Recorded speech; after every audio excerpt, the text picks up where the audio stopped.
कहानी ईमानदार लकड़हारा। बहुत समय पहले की बात है। एक छोटे से गांव में एक गरीब लकड़हारा रहता था। उसका नाम रामू था। वह हर दिन जंगल में जाकर लकड़ियां काटता और उन्हें बेचकर अपना गुजारा करता। रामू बहुत ईमानदार और मेहनती व्यक्ति था। एक दिन रामू लकड़ी काटने के लिए नदी के किनारे पहुंचा। जैसे ही उसने अपनी कुल्हाड़ी से पेड़ काटना शुरू किया, उसका पैर फिसल गया और उसकी कुल्हाड़ी नदी में गिर गई। नदी बहुत गहरी थी और रामू को तैरना नहीं आता था। वह परेशान हो गया क्योंकि कुल्हाड़ी ही उसकी आजीविका का एकमात्र साधन थी। रामू निराश होकर नदी के किनारे बैठ गया और सोचने लगा कि अब वह क्या करेगा। तभी अचानक नदी की देवी प्रकट हुई। देवी ने रामू से पूछा, क्या बात है, तुम इतने दुखी क्यों हो?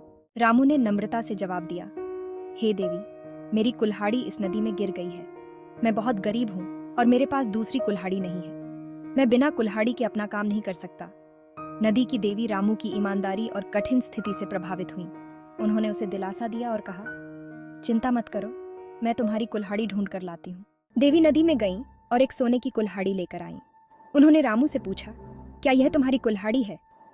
रामू ने सोने की कुल्हाड़ी देखकर कहा, नहीं देवी, यह मेरी कुल्हाड़ी नहीं है। मेरी कुल्हाड़ी तो लोहे की है। देवी ने फिर से नदी में गोता लगाया और इस बार एक चांदी की कुल्हाड़ी लेकर आईं।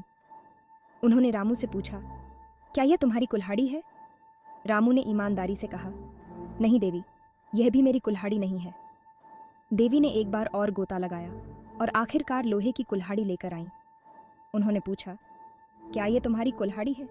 रामू खुशी से बोला, हाँ देवी, यही मेरी कुल्हाड़ी है। रामू की ईमानदारी से देवी बहुत प्रसन्न हुई। उन्होंने रामू को उसकी लोहे की कुल्हाड़ी के साथ सोने और चांदी की कुल्हाड़ी भी उपहार में दी। रामू ने देवी का धन्यवाद किया और खुशी खुशी अपने घर लौट आया। शिक्षा, इस कहानी से हमें यह सीखने को मिलता है कि ईमानदारी का फल हमेशा मीठा होता है।